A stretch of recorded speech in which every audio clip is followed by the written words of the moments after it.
Bonjour et bienvenue à l'émission La Parole vivante. Cette émission où on prend la Bible, on découvre qui est Dieu et quel est son plan extraordinaire qu'il a pour nous. Aujourd'hui, mon invité, Jeff Lorrain. Salut Jeff. Salut Simon. Grande joie de pouvoir partager avec toi des vérités de la parole de Dieu, justement, qu'on puisse faire connaître cet évangile qu'on aime tant, mais surtout la personne de Jésus-Christ. On a parlé dans la dernière émission de la repentance. Oui. Et ça serait le fun qu'on puisse comme un peu plus avancer là-dessus. Donc, faisons un petit résumé très court de ce que c'est la repentance, puis avançons aujourd'hui sur comment ça se vit la repentance, un coup chrétien. Donc, je te laisse peut-être la joie et le privilège de faire le résumé de qu'est-ce que c'est la repentance à salut. Bien, la repentance, pour prendre une illustration d'un de mes amis, Jean-Pierre Cloutier. Oui. Il était justement à l'église dernièrement chez nous. Il donne un très bon message sur le vrai message. Il dit, au fond, la repentance, c'est que depuis la chute, on voit dans le jardin l'illustration, Adam et sa femme se poussent de Dieu. Oui. Et puis, en réalité, la repentance, c'est, je viens de m'apercevoir que c'est pas la bonne direction, et c'est de revenir vers Dieu.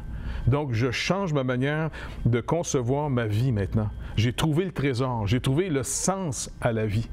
Je n'ai pas nécessairement trouvé le paradis terrestre sur Terre, là, mais j'ai trouvé le vrai chemin. Contrairement à avant, les gens vont mettre toute leur énergie, par exemple, sur l'argent, sur leur, je sais pas moi, leur vie personnelle. C'est toutes des choses légitimes, il n'y a pas de problème. Mais c'est pas le sens de la vie. Et puis, la repentance, c'est que la lumière s'est faite, et là, je réalise que, écoute, je suis mortel, moi, là. On va mourir. On va mourir. Et on manifeste tous plus ou moins notre mortalité. Pas vrai? Il y a des maladies, il y a toutes sortes de choses qui peuvent nous arriver. Il y a des gens qui peuvent, même dès leur naissance, être déjà finalement affectés avec des symptômes de mort, d'autres plus tard, mais inévitablement, tout le monde va finir dans la tombe. Tout le monde. Donc, c'est pour nous rappeler en disant, OK, y a-t-il une issue à ça? Y a-t-il un sens à la vie? Moi, je me rappelle, avant qu'on m'annonce vraiment l'Évangile, j'étais élevé dans la foi chrétienne aussi, tu sais. Je veux dire, puis ma première job, c'était même servant de messe quand j'avais 7-8 ans. 25 cents de la messe le dimanche. C'était payant. C'était payant, ça.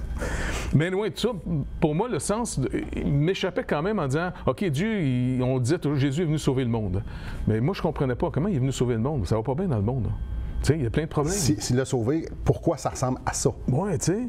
Et puis, ça a pris un petit bout de temps, vers l'âge de 17-18 ans, là, on m'a annoncé l'Évangile, à partir de la Bible.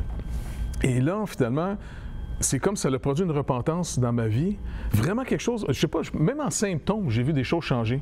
Parce que quand le Seigneur nous montre le nouveau trésor, on abandonne les anciens trésors. Bien, c'est le propre de la repentance. Oui. Moi, avant, là, ma manière de pouvoir vivre, là, c'était, je partais régulièrement sur le pouce. Oui. Depuis que j'étais tout jeune chez nous, tu sais. Une chance, j'avais des parents tolérants. C'était à la mode dans ce temps-là. C'était à la mode, puis c'était plus tranquille, tu sais. Mais j'étais justement sur le pouce quand on m'a annoncé l'Évangile. J'étais rendu dans le sud de la France. Étrangement, juste avant d'accepter le Seigneur, je me disais, attends, si j'accepte le Seigneur, c'est-tu péché de voyager de même? Parce que moi, j'aime ça me pousser sans arrêt, tu sais. Et puis, finalement... Tu avais déjà compris qu'il y avait une tension entre les deux. Et puis, sais-tu quoi? Quand ils m'ont dit, non, demande au Seigneur de te sauver. Et puis, il va t'ouvrir une nouvelle avenue dans ta vie. Tu vas découvrir un sens qui t'échappe en ce moment. Ouais. OK. Fait que j'ai demandé au Seigneur, OK, peux-tu me sauver? Si la condition pour être sauvé, c'est que tu es venu sauver ce qui est perdu, bien écoute, je rencontre la première condition. Je suis perdu, moi, là, tu sais, je sais pas ce que je m'en vais dans la vie, là. Et puis, OK, sauve-moi. Et dans les jours qui ont suivi, on dirait que le Seigneur a commencé à faire une... Je sais pas comment t'expliquer ça, c'est vraiment étrange. Un sens nouveau dans ma vie. Mais je comprends, parce qu'il est arrivé la même chose dans la mienne. Je comprends très bien. Et c'est là qu'il y a une repentance, pas forcée. Parce que tu dis, étrangement, c'est comme le goût de voyager, tu le pousses à l'inconnu sans arrêt, c'était fini. Oui, mais il y a un changement de désir. Oui, parce que nos affections changent. Oui, parce que j'ai découvert par après pourquoi je partais toujours sur le pouce puis je voulais jamais organiser mes voyages. Je partais à l'inconnu. Parce que j'avais l'impression que dans ma boîte, là, il n'y avait pas de solution. Parce que les solutions qu'on m'avait appris à l'école puis dans ma famille, une bonne job, tu vas t'acheter un char, tu vas t'acheter des... Tu sais, le but de la vie, on me disait tout le temps, c'est d'acheter des bebelles. Mais moi, je sais pas, ça te comblait pas. Pas en tout. C'est des bebelles. Bien, on vit notre vie en étant les rois de notre royaume, puis on essaie que notre royaume soit le mieux, le plus confortable possible. Peu importe c'est quoi le confort qu'on y veut. Et puis, à un moment donné, quelqu'un nous présente l'Évangile, puis on réalise, on rencontre un vrai roi qui a un vrai royaume. Oui. Puis il dit, c'est ça. T'es le bienvenu. Oui, puis en plus, ça donne un sens à ta vie parce que moi, j'ai des amis qui sont morts jeunes. Tu sais, quand tu es jeune. Et puis là, tu dis, attends, ils sont où, là? Ils existent-tu encore? Parce que moi, j'étais à une période à l'école où est-ce qu'il y avait encore l'enseignement religieux, et puis il y avait aussi la science. Puis les deux types de professeurs, ben ils ne s'entendaient pas pantoute. Fait que tu avais deux avenues, tu comprends? Mais celui de la science, il nous disait carrément, non, la vie, ça n'a pas de sens. Tu vis que tu es juste un animal qui est plus évolué que les autres. OK, c'est rien que ça, la vie. Puis là, je viens à l'école, pourquoi, moi, là? Vous me faites perdre mon temps, ici, là. Surtout, j'ai ça, l'école. Je veux un sens à ma vie, moi, là. C'est ça. Moi, laissez-moi libre d'abord. Je me poussais, je partais sur le pouce. Tu comprends? Mais quand on m'a annoncé l'Évangile, puis le Seigneur m'a vraiment redonné, qu'on pourrait dire, la lumière, sa lumière sur la vie, et que lui était le but de la vie, écoute, ça m'a même affranchi d'avoir le goût de me promener sur le pouce ou de voyager. Puis même depuis que je suis chrétien, j'ai jamais tant voyagé de ma vie pour le Seigneur. Tu probablement plus sur le pouce. Pas sur le pouce. Même des fois, j'ai prié le Seigneur. Même la pandémie, je sais que ça a été dur pour bien du monde, mais j'ai même remercié le Seigneur. J'ai dit, hey, wow, j'ai dit à ma femme, je suis jamais resté aussi longtemps chez nous. Mes valises sont encore dans la cave. Puis... j'ai même dit, c'est quoi, je pourrais même acheter un petit poisson rouge. Tu sais. Puis je pourrais m'en occuper moi-même. Ben oui. Mais découvrir le sens, c'est que là, maintenant, la repentance, c'est pas juste du regret. C'est maintenant, je viens de découvrir un trésor. Je vais découvrir une nouvelle vie à explorer avec le Seigneur. Tu sais, comment je vais marcher avec lui? Parce qu'il nous a invités à marcher avec lui. Il a dit, suivez-moi. OK, pas de problème. Ça veut dire quoi, ça? C'est ça qui est trippant, tu comprends? Trop souvent, les gens pensent la vie chrétienne comme un genre de moralisme écrasant, plate, tu sais, et si t'as trop de fun, c'est péché. Non, il y a toute une nouvelle dimension. Même quand j'ai été témoigner ma foi à mes chums, j'ai dit, écoutez, les gars, j'ai trouvé quelque chose de bien mieux que la d'autre. Mais puis, tu m'as dit, tu sais quoi? Jésus. Comment? Et tu fais quoi le vendredi soir? Moi, je lis la Bible et puis on est 2, 3 ensemble, on prie, on cherche le Seigneur. Tu fais ça le vendredi soir? Je dis oui, puis c'est bien plus trippant parce que le samedi matin, quand je me réveille, j'ai pas mal à la tête. Ça me tente encore de la relire. Oui, tu sais, parce que j'ai découvert un sens qui m'échappait. Puis vivre sans sens, là, c'est dur. Là, je viens de trouver quelque... Puis il est vivant, le Seigneur. C'est pas une religion, c'est pas juste une croyance. Le Seigneur Jésus-Christ est vraiment ressuscité et on peut développer une vraie relation avec lui. Parce que c'est une vraie personne. Oui. Ça, on est juste au début de l'émission. Ah, je sais, il faut que je me calme. Calme-toi, Jeff, calme-toi. Ben oui, la repentance. Quel grand sujet. Et puis, j'aimerais ça que vous puissiez rester avec nous parce qu'il y a tellement plus à dire et on va lire un texte après la pause qui va déballer encore plus. Puis comment ça se vit aujourd'hui? Comment ça se marche, une marche avec le Seigneur? Donc, restez avec nous, puis après la pause, on déballe ce sujet. On continue de déballer ce sujet fort intéressant. Restez avec nous.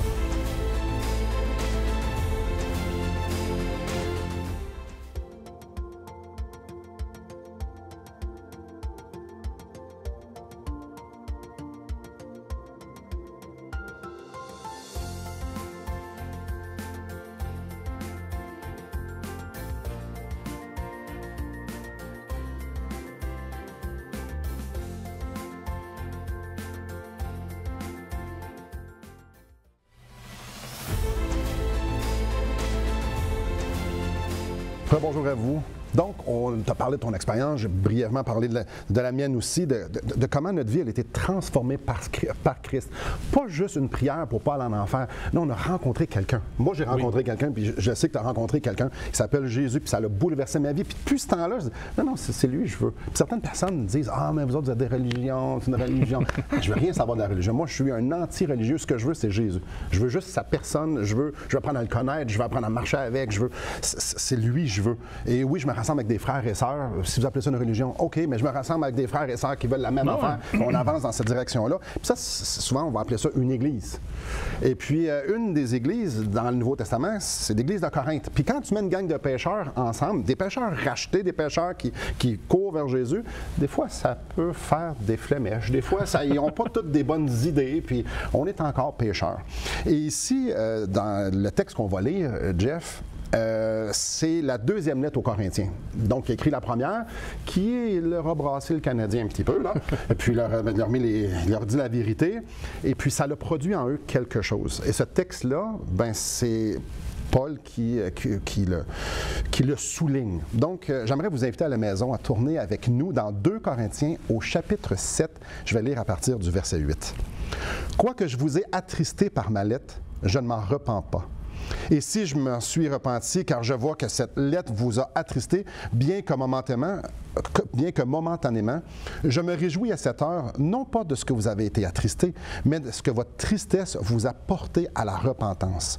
Car vous avez été attristés selon Dieu, afin de recevoir de notre part aucun dommage. En effet, la tristesse selon Dieu produit une repentance à salut, dont on ne se repent jamais, tandis que la tristesse du monde produit la mort. Et voici, cette même tristesse selon Dieu, quel empressement n'a-t-elle pas produit en vous? Quelle justification, quelle indignation, quelle crainte, quel désir ardent, quel zèle, quelle punition! Vous avez montré à tous égards que vous étiez purs dans cette affaire. Belle illustration de la marche avec le Seigneur en tant que pécheur. Parce que même si on est sauvé, on reste encore pécheur. Oui, exactement, parce qu'on reste encore dans cette nature que le Seigneur nous a racheté de ce que cette nature va recevoir de la part de Dieu, une condamnation finale. Tiens, c'est pour ça qu'on va tous mourir. Même en tant que chrétien, on s'en va vers la mort aussi. Mais c'est tout ce qui est généré d'abord qui va mourir, mais quand le Seigneur nous a annoncé son Évangile, il nous a annoncé une nouvelle naissance. Ouais. Et puis cette nouvelle naissance, c'est comme si Dieu dit maintenant, tu vas commencer à apprendre à vivre en fonction de ce qui s'en vient après cette vie. Mais ça va déjà commencer dans cette vie. C'est une préparation, c'est un prélude. Oui, exactement. Ouais. Trop souvent, les chrétiens essaient de faire descendre le paradis sur terre. Non, en réalité, ici sur terre, on va s'aider les uns les autres dans cette marche. Tu sais, dans le sens, on est en marche vers le vrai chez nous. Ouais. On n'est plus chez nous. C'est là qu'on se réveille en disant « c'est vrai, c'est pas ici que ça va tout se passer ». Mais ici, le Seigneur vient nous rejoindre dans notre vie, dans nos ténèbres. Il s'en vient nous consoler, il s'en vient nous fortifier, puis il nous apprend en disant « regarde, maintenant je te demande de me faire confiance ». Parce que c'est comme ça qu'on va changer. C'est en faisant confiance au Seigneur, ses instructions vont commencer à nous montrer « cherche pas la vie où il n'y en a pas ». C'est ça le péché souvent. Je vais te la communiquer. Exactement. Et ici, c'est exactement ça. Paul parle d'une lettre, la première épître aux Corinthiens, il dit « Je vous écris la vérité ». Donc le Seigneur s'est révélé à eux, puis il a fait comme « Écoutez les boys, là, vous êtes complètement dans le champ pour tel sujet ». Parce que la lettre aux Corinthiens, il y a plusieurs reproches. Puis ici, c'est encourageant de savoir que c'est une église qui était immature, mais ils les appellent les saints pareils. Ouais. Tu sais, plutôt que de penser que c'est une élite spéciale des saints, puis nous autres, on est les petits laïcs de rien. Non. Quand on est racheté, on est saint, on est sanctifié, on est totalement, parfaitement pardonné et racheté par le Seigneur Jésus-Christ. Et il met même à notre compte sa propre justice. C'est pour ça que Paul va écrire même aux Romains, il n'y a plus de condamnation pour ceux qui sont en Jésus-Christ, ceux qui l'ont reçu comme leur seul espoir, le Seigneur. Maintenant, il faut réapprendre à vivre après. Et de là, les lettres. C'est ça. Et ça les a attristés parce qu'ils se sont vus et ont fait comme « Hey, on est en train de marcher tout croche. On n'est pas en train de faire la volonté de Dieu. » Mais Dieu, il ne les a pas laissés tranquilles comme ça, « allez vous perdre. » Non. Il dit, je vais vous écrire. Il a utilisé Paul pour leur écrire cette lettre-là. Et en eux, ça a provoqué une tristesse parce qu'ils péchaient contre Dieu. Oui. Mais des chrétiens, quand ça pêche contre Dieu, ça vient tout croche. Parce qu'ils ne veulent pas pécher contre Dieu. Parce qu'on l'a parlé tantôt, leur désir a été transformé. Quand t'aimes le Seigneur, ben, tu n'as pas envie de pécher comme ça devant lui, puis il n'y a rien là. J'aime mon épouse. Je ne ferai pas exprès pour la blesser. Là. Exactement. Quand on aime quelqu'un, on ne veut pas lui faire du mal, on ne veut pas briser la relation. Puis si jamais on a fait quelque chose qui a brisé ou qui a blessé dans la relation, on a une tristesse. Et puis, c'est la même chose avec le Seigneur. Et eux ont appris comment maintenant réorganiser leur vie en fonction de cet espoir-là. Parce que ça a l'air de rien. La plupart des gens organisent leur vie en fonction du désespoir. Ouais. C'est même une parole qui dit dans la Bible. Les gens vont dire « mangeons et buvons car demain nous mourrons ». Il n'y a pas d'issue. Il n'y a pas d'issue. Profitons de la vie maintenant. Ça mène à rien. Moi, je veux profiter au maximum. Mais tu dis, quand tu veux profiter au maximum, viens à Jésus-Christ. Paul dit justement dans la première épître aux Corinthiens, si c'est juste dans cette vie-ci qu'on a espoir, on est les gens les plus malheureux qui soient. Notre espérance, c'est demain. Exactement. Notre espérance, c'est d'être avec notre bien-aimé. Avant que je marie ma femme, je n'étais pas avec. L'expérience ultime, c'est d'être avec. C'est la même chose avec Christ. Oui. On est fiancés à lui, mais on n'est pas encore mariés. Le mariage, ça va être au ciel ensemble pour l'éternité. C'est là. Donc aujourd'hui, je me prépare en vue de ça. Donc ma marche est là. Et c'est justement, je reviens à cette fameuse église ici, des Corinthiens, quand ils ont eu cette tristesse-là qui n'étaient pas dans la volonté de Dieu, il y a eu une repentance. C'est ça que ça nous parle ici au verset 10. En effet, la tristesse, selon Dieu, produit une repentance. Attends un peu, je ne marche pas dans la volonté de Dieu, je vais changer, je veux Seigneur, là, j'abandonne ce qui n'est pas dans la volonté de Dieu pour pouvoir chérir justement cette relation-là et marcher dans sa volonté. C'est des trésors, il ne faut pas perdre. Le Seigneur ne veut pas qu'on perde notre temps. Ben non. Parce que notre vrai trésor maintenant, c'est de le connaître. Et plus on va le connaître, puis je ne parle pas juste savoir des choses sur Dieu, le connaître, comment il va venir à mon secours, comment il va me délivrer. L'expérimenter. L'expérimenter, comme tu dis. Ouais. Et ça va bâtir de plus en plus de l'assurance face au dernier ennemi qui s'en vient, la mort. Et là, on dit, attends, plus on connaît le Seigneur dans cette vie, plus la mort perd sa puissance de nous terrifier. Le monstre ne devient pas un monstre. Il y a juste une porte pour pouvoir traverser et aller voir notre bien-aimé. Oh, c'est plus un monstre, ça. Tu sais, parce qu'on n'est pas habitué de mourir, hein? On sait pas si...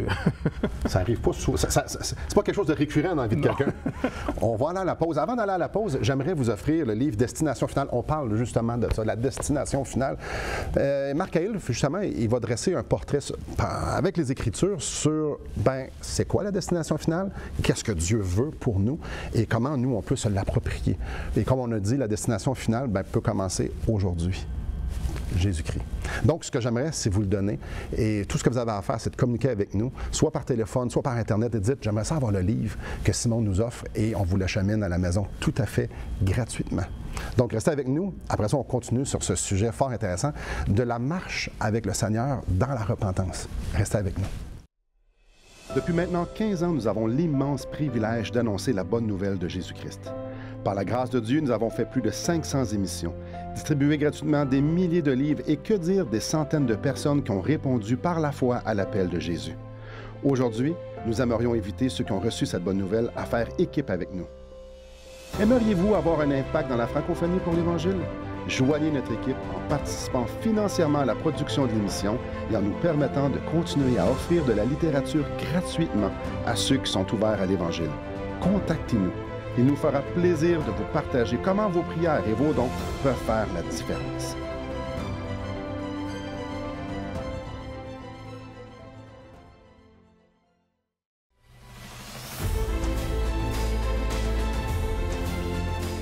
Bonjour à vous.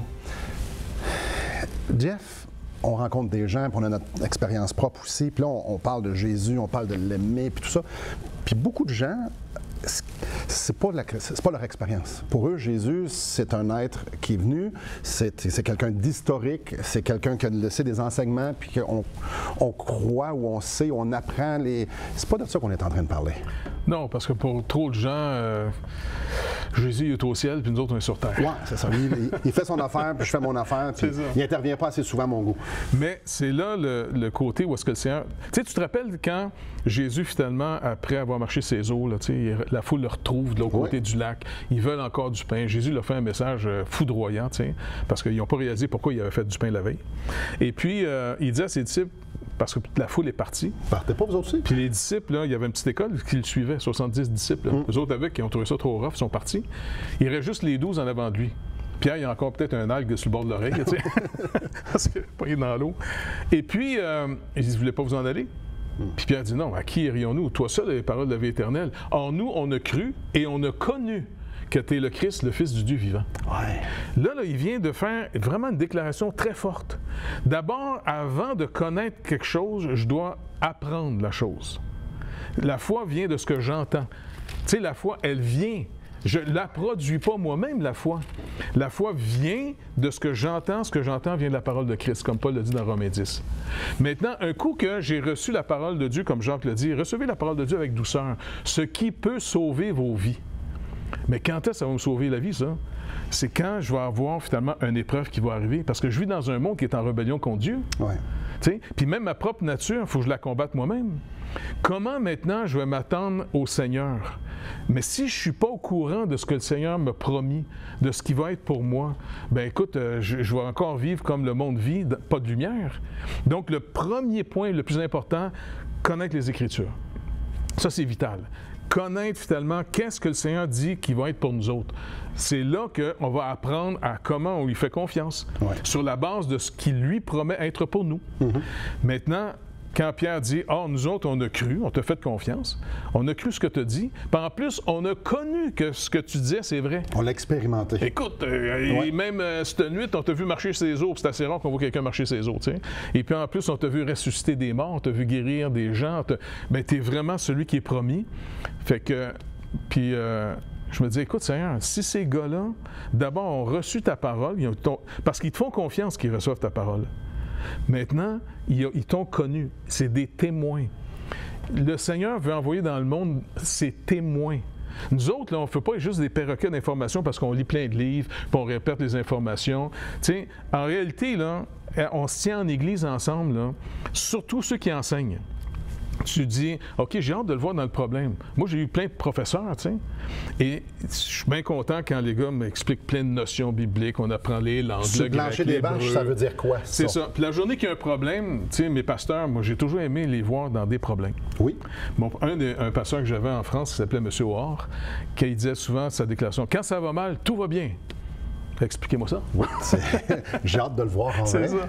Parce que pour lui, il nous avait expliqué, quand tu as une épreuve, c'est que le Seigneur, finalement, il a permis que quelque chose vienne t'agresser pour que là, tu aies vraiment besoin de lui pour vrai. Ouais. Pas juste besoin d'informations, besoin de... Comment il va nous sortir de celle-là, là? Et c'est comme ça, il dit que tu vas pouvoir parler de lui comme un témoin, pas juste un perroquet d'informations. Dans 2 Corinthiens, Dieu se présente, puis il dit, Paul présente Dieu en disant « Béni soit Dieu, le Père de notre Seigneur Jésus-Christ, le Père des miséricordes et le Dieu de toute consolation. » Ici, le Père des miséricordes et le Dieu de toute consolation. Miséricorde, c'est d'aller au secours des gens qui sont dans le besoin. C'est ça. Et puis la consolation, c'est du monde qui a le cœur brisé. Oui. Donc, le Dieu qu'on sert, c'est un Dieu qui aime venir nous prendre soin de nous quand ça va pas bien. Exactement. Mais il ne faut pas que ça aille bien pour qu'on puisse connaître ce Dieu-là. Quand ça va trop bien, trop longtemps, bien, inévitablement, les gens ont de moins en moins faim et soif du Seigneur parce que bien, ça va bien. Tu sais, c'est intéressant dans la parole de voir Dieu délivre son peuple d'Égypte. Tu sais, les fameux 10 commandements qu'il donne après, puis ainsi de suite. Là. Bon, quand ils sortent d'Égypte, là, ils s'en vont dans le désert, puis à un moment donné, la première, ils ont sorti, d'abord, la mer s'est ouverte devant eux autres, ils sont sortis, ils arrivent de l'autre bord, et puis là, ils ont soif, il n'y a pas d'eau. Là, ils se tournent vers Moïse. Là, tu nous as fait sortir d'ici pour mourir. Est-ce que Dieu est vraiment avec nous? Écoute, ils viennent de voir la colonne de feu, la mer s'ouvrir, les Égyptiens périr, les 10 plaies d'Égypte. Du tableau noir. Puis la colonne est encore là. Elle est encore là, tu sais. Mais l'incrédulité est fort en citron dans notre vie. Ouais. Et puis, le Seigneur, finalement, un jour, pour les reposer, il les amène vers un oasis où est-ce qu'il y a des dattiers, il y a tout ce qu'il faut. Là, ils peuvent se reposer de Dieu. Parce que l'environnement est favorable, que Dieu existe ou non, c'est pas grave, il y a de l'eau ici, il y a des palmiers, il y a des dattiers, on peut manger, on peut relaxer. Des fois, le Seigneur permet que ça va bien dans notre vie parce qu'il sait qu'on est tanné de marcher avec lui. Et puis après ça, qu'on est reposé, il dit « OK, maintenant on continue ». Et souvent, quand on dit « Seigneur, j'aimerais te connaître », le Seigneur dit « Va pas trop vite, ça. » Quand on veut connaître le Seigneur, bien, ça veut dire que je veux connaître celui qui nous délivre, celui qui nous sauve, celui qui nous soutient, celui qui nous console, comme tu as dit. Ça veut dire qu'il va m'arriver des choses pas trop agréables. Et souvent, il va casser mes rêves que je me fais. Je me fais une utopie de la vie chrétienne. Il va la détruire parce qu'il veut nous faire marcher dans la réalité avec lui. Et de là, c'est pour ça a provoqué de la tristesse ici, dans notre texte, parce que justement, eux, ils géraient leurs problèmes d'une certaine façon, mais Dieu leur a dit non. C'est pas comme ça. C'est ça. Là, il était attristé. Puis, OK, et ce qui est extraordinaire, c'est que cette repentance-là, ils ont dit, OK, on réalise qu'on ne faisait pas comme il faut, maintenant on veut faire comme il faut. C'est justement, ils ont continué à marcher avec lui dans ses voies et à l'expérimenter, la pléiade de perfection que Dieu se révèle à nous, puis on goûte. Et là, ça les a poussés justement à l'obéissance et à découvrir Dieu et à faire connaître Dieu. Et la repentance, c'est pas juste pour le salut. C'est pour le salut. Je me repens, je réalise que je suis en abomination devant Dieu puis que c'est lui seul qui peut me sauver par Christ. Mais ça continue le restant de ma vie. Le restant de ma vie, je reconnais que je ne marche pas dans ses voies naturellement. Puis là, il vient dans sa parole, comme Jeff l'a dit. Je lis la parole, puis c'est comme, je ne suis pas à la bonne place. Je me retourne vers Dieu, et je dis, je veux abandonner cette mauvaise place-là parce que je veux marcher dans tes voies. Viens produire en moi ce désir-là de te suivre, d'être délivré, de pouvoir goûter et quitter, parce que c'est la seule façon que je vais marcher dans ma repentance. Hey, quel Dieu extraordinaire. Imaginez la patience que ça prend. Mais ça donne bien. Dieu est patient. Tout ce qu'il dit, c'est « Relève-toi, regarde à moi, je vais produire en toi les fruits que je veux que tu portes. Relève-toi, regarde à moi, je vais continuer de produire les fruits. » Il ne nous demande pas la perfection, il nous demande juste de regarder à lui et de pouvoir juste le chérir et vouloir avancer pour lui. On va aller à la pause. Après la pause, on va boucler l'émission justement en continuant de parler de ce Dieu extraordinaire qui nous aime et qui est patient envers nous. Restez avec nous.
Bonjour à vous. Depuis qu'on est jeune, on a un buffet devant nous. Un buffet de choses qui ne sont pas nécessairement mal en eux autres mêmes, mais qui nous est présenté et qu'on aime les voir comme nous remplissant, comme être une source de joie, une source de satisfaction. Mais si on est franc, c'est éphémère. Parfois, c'est complètement vain. Que ce soit des choses bonnes comme nos enfants, que ce soit nos accomplissements, le travail, ce qu'on ramasse, c'est pas mauvais. Mais est-ce que ça nous apporte réellement une joie profonde? Est-ce que ça nous rapproche nécessairement de Dieu? Bien souvent, lorsque la parole de Dieu nous interpelle, puis que Dieu nous dit « Je veux que tu m'aimes, parce que je suis digne, je veux que tu m'adores, parce que je suis digne d'être adoré. Je veux que tu puisses marcher dans mes voies, parce que c'est la vérité. » Souvent, ça vient confronter notre idée, notre confort, nos pensées, nos philosophies, le fondement sur lequel nos vies sont passées. Et c'est là que ça nous ramène ce que Jeff nous parlait tantôt. Alors que tout le monde partait de Jésus, lui qui est Dieu, lui qui disait « Je vous dis la vérité ». Et les seuls qui ont reconnu ça, c'était les 12 apôtres. Puis Pierre a dit « À qui irions-nous? C'est toi qui as les paroles de la vie éternelle. » La parole de Dieu confronte nos idées. C'est pour ça qu'on a crucifié Jésus, parce qu'il confrontait les idées.